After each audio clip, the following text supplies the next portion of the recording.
ম্যাচের ফল যাই হোক, ম্যাচ রিপোর্টটা রোহিত শর্মাকে নিয়েই লেখা হবে, এটা নিশ্চিত করেছেন ভারতীয় ওপেনার নিজেই। ভয়ঙ্কর এক শুরুর পরও ম্যাচের শেষ মুহূর্ত পর্যন্ত ভারত ছিটকে যায়নি জয়ের সমীকরণ থেকে।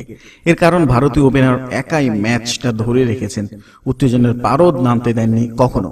শেষ পর্যন্ত 289 রানের লক্ষ্যে নেমে ভারত যে 34 রানে হারল, এর কারণ প্রথম 4 ওভারে মাত্র 4 রানে 3 উইকেট হারিয়ে ফেলে প্রায় 306 স্কোর তাড়া করা অসম্ভব এক কাজ। 3 ম্যাচের ওয়ানডে সিরিজের আগে শুধু জসপ্রীত বুমরাকে বিশ্রাম দিয়েছে ভারত। অস্ট্রেলিয়ার দলের অবশ্য পুরো পেস অ্যাটাকে বিশ্রামে গেছে। ভারতের ক্ষেত্রে সে সিদ্ধান্ত বুমেরাং হয়েছে, আর অস্ট্রেলিয়ার ক্ষেত্রে হয়েছে উল্টো। অভিষিক্ত জ্যাসন বেহেরেনডর্ফ আর নবীন ছাই রিচার্ডসন মিলে কাঁপিয়ে দিয়েছেন ভারতের টপ অর্ডার। প্রথম ওভারে পঞ্চম বলেই একমাত্র রিভিউ নষ্ট করেছেন অভিষেকের উত্তেজনার ঘরে থাকা বেহেরেনডর্ফ। সে দুঃখ ভুলেছেন পরের বলেই শিখর ধাওয়ানকে এলবিডব্লিউ করে। অভিষেকের নিজের প্রথম ওভারে কোনো রান না দিয়ে উইকেট, সেটা আরো দারুণ শোনাবে যখন জানবেন ক্যারিয়ারের এই প্রথম গোল্ডেন ডাক পেলেন ধাওয়ান। পরের ওভার ছিল মেডেন।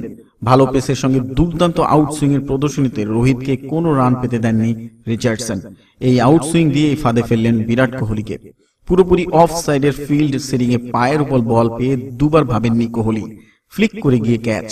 এক বল পরে আম্বাতি রাইডু শুধু এলবিডব্লিউ হলেন না, রিভিউটাও নষ্ট করে দিলেন। 4 ওভারের মধ্যে 4 রান দিয়ে 3 উইকেট হারালো ভারত।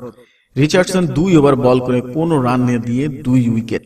এরপরই ভারতের ঘুরে দাঁড়ানো। নিজের 18তম বলে প্রথম রান পেলেন রোহিত, সেটাও ফ্রি হিটে। সেটা ছক্কা হয়ে আশ্রয় নিয়েছে গ্যালারিতে, কিন্তু তখনই কোনো ঝড়ের ইঙ্গিত দেননি রোহিত। প্রথম 10 ওভারে 3 উইকেট হারিয়ে মাত্র 21 রান তুলেছিল ভারত। রোহিত শর্মা 29 বলে 10 রান, 21 বলে 3 রানে মহেন্দ্র সিং ধোনির। এর মাঝে ধোনির প্রথম রানটি ছিল ভারতের হয়ে 10,000তম। এমন উপলক্ষে পেয়ে ধোনি জ্বলে উঠবেন এমন কিছু দেখতে পারলেই ভালো হতো, কিন্তু ধোনি সেটা করার সুযোগ দিলেন না। 55তম বলে প্রথম 4 মেরেছেন। ইনিংসের বাকি 41 বলে 8 2টি 4 ও একটি ছক্কা যোগ করতে পেরেছেন। 96 বলে 51 রানের প্রশ্নবিদ্ধ ইনিংস খেলে আউট হয়েছেন ধোনি। তবু 2017 সালের ডিসেম্বরের পর ওয়ানডেতে 50 তো পেলেন ধোনি। ধোনির ইনিংসকে প্রশ্নবিদ্ধ বলতে বাধ্য করেছেন রোহিত। প্রবল চাপে এই ওপেনারও ব্যাট করেছেন। প্রথম 29 বলে 10 রান করা রোহিত পরের 100 বলে তুলেছেন 123 রান। এই সময় আরো 5টি ছক্কা মেরেছেন, পেয়েছেন গোটা 10-4। 137 রানের চতুর্থ উইকেট জুটিতে ধোনি যদি আরেকটু ইতিবাচক হতেন, তাহলে হয়তো আজ ম্যাচটা বের করে নিতে পারত রোহিত, কিন্তু সেটা করার সুযোগ পাননি রোহিত। তবে রেকর্ড গড়া হয়ে গেছে তার। অস্ট্রেলিয়ার বিপক্ষে এটা রোহিতের 7ম সেঞ্চুরি, অস্ট্রেলিয়াতে 4র্থ। অজিদের মাঠে তাদেরই বিপক্ষে এত সেঞ্চুরি করতে পারেনি কেউ। টেন্ডুলকার, ভিভ রিচার্ডস, লারা কিংবা বর্তমানের কোহলিও নন। অস্ট্রেলিয়ার বিপক্ষে মাত্র 29 ইনিংসে 7টি সেঞ্চুরি তার। অস্ট্রেলিয়ার বিপক্ষে এত কম ইনিংসে এত সেঞ্চুরি কোহলিরই আছে 27 ইনিংসে 5। টেন্ডুলকারকেও 9 সেঞ্চুরি করতে 70 ইনিংস খেলতে হয়েছে। এত রেকর্ড করে অবশ্য লাভ হয়নি। রিচার্ডসন ও বেহেরেনডর্ফ অন্য প্রান্ত দিয়ে নিয়মিত উইকেট তুলে নিয়েছেন। ক্লান্ত রোহিত 46তম ওভারে মার্কাস স্টয়নিসকে হাঁকাতে গিয়ে বিদায় নিয়েছেন। ভারতের জয় তখন 68 রান দূরে।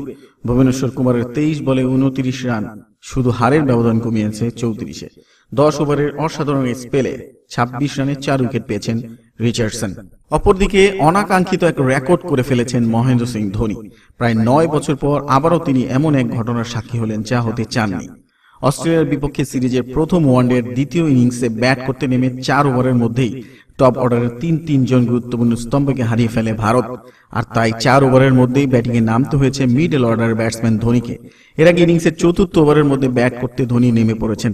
এমন ঘটনা ক্রিকেট বিশ্বের সর্বশেষ দেখেছে 2010 সালে শ্রীলঙ্কার বিপক্ষে। সেই ম্যাচটা আবার হয়েছিল ঢাকাতে। এর আগে প্রথমে ব্যাট করতে নেমে 5 উইকেট হারিয়ে 288 রান করে অস্ট্রেলিয়া। উসমান খাজা, পিটার হ্যান্ডসকম ও শন মার্কসের 350-এর পাশাপাশি অলরাউন্ডার মার্কাস স্টয়নিসে প্রায় 50 রানের ইনিংস ভর করে এই স্কোর পায় দলটি। এই সিরিজে বিশ্রামে থাকা ডেথ ওভার বিশেষজ্ঞ জসপ্রীত বুমরার অনুপস্থিতিতে ভুগিয়েছে ভারতকে। শেষ 10 ওভারে 93 রান দিয়েছে ভারত। শেষ ওভারগুলোতে বুমরা 3.92 গড়ে রান দিয়ে থাকেন। সে জায়গায় আজকে বেশ মার খেয়েছেন ভুবনেশ্বর কুমার।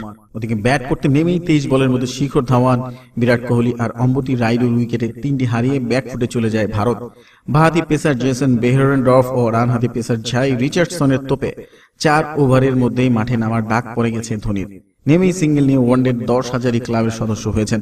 ওয়ানডেতে ইতিহাসে ধোনির চেয়ে এখন 12 জনের রান বেশি। তবে এই 12 জনের মধ্যে ধোনির চেয়ে দ্রুতগতিতে রান তুলেছেন মাত্র দুজন, বর্তমানে অধিনায়ক বিরাট কোহলি ও সাবেক শ্রীলঙ্কান অধিনায়ক সনাথ জয়সূরিয়া।